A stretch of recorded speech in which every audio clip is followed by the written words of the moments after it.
This is Bars at Work, where leadership and personal development meets hip hop. Let's go into those next bars because I think you start digging into that even more. Yeah, let's go.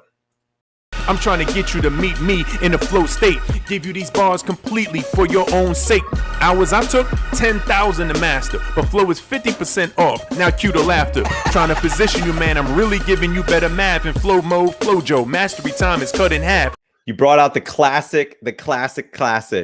I give you these bars completely for your own sake. Hours I took, 10,000 hours to master. Mm-hmm. Yes. Tell me about the 10,000 hours. Yeah. And why that's such a powerful concept.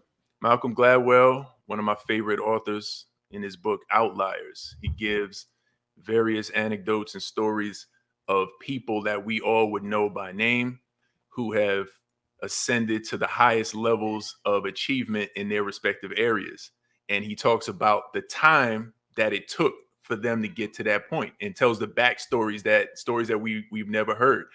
Example, Bill Gates and the access that he had, the access that he had at the time that he had access to the early days of computing and being able to go into the lab and just code and just do that. So he was putting a lot of work and a lot of time in ahead of time at the right point in time in order to be able to get into a flow state. So that 10,000 hours is said that it takes 10,000 hours to master something. And then when you break that all the way down, I think the math comes to like somewhere between 4+ hours a day, like on a daily basis for a multitude of years. So whether it's artistry, whether it's, orchestra, playing an instrument, whether it's sports, like there's a level of mastery that you have to put 10,000 hours into it in order to become a master. Yeah. And it can feel daunting though. Like, what if you're in your 40s? What if you're in your 30s and you're trying to pick up something that you feel interested in? Yeah. You have a passion for it. You think you actually have some raw like talent and qualities there that if refined, you'll really get into it. Right. Do you have the 10,000? Should we be discouraged by that? Should we how do we manage that? That's a fantastic question. And man, the period and the point where you are in your life is completely irrelevant. Think about how many people have a long career. So somebody comes out of high school and like goes in the military. They have a military career, wave 1, 20 years, they get out, retire from the military. Well, you're only 40-something years old at that point.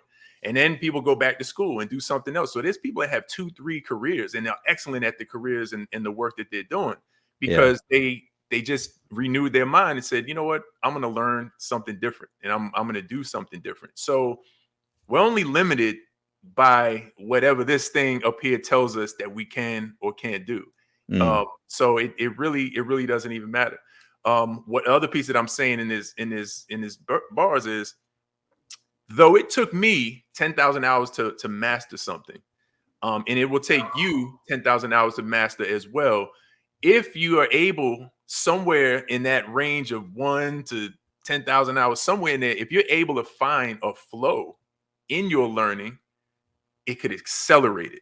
So I'm trying to position you. I'm really giving you better math than I had because in flow mode, it's like, Florence Joyner, like you're going to run faster and you're going to achieve faster if you can tap into flow mode, even in your learning. On your way up to mastery, you can have small, aspects of flow and hit that flow state and accelerate your learning.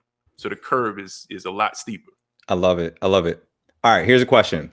Is it better to be a jack of all trades, master of none, or pick one or two things to really get that mastery and be in that flow state? Blend of both. I struggle with this because there's so many things that people might get interested in, but everything takes time. Yeah. So, bro, like you're getting real personal now, man. We didn't talk about this in the show notes. See the wall behind me? All of this stuff is stuff that I do and that I am. Like jack of all trades is something I struggle with my whole life. And that's because my dad was known as a jack of all trades, right? And then I anything I put my hand to, I can at least figure it out. I told you, I'm a problem solver. So anything that I do, I can figure out at least to some degree. And so my life has always been spread, I would say spread to a wide breadth. I was not going to say it's shallow, but it hasn't been as deep in concentrated areas that it could be because the breadth is so wide.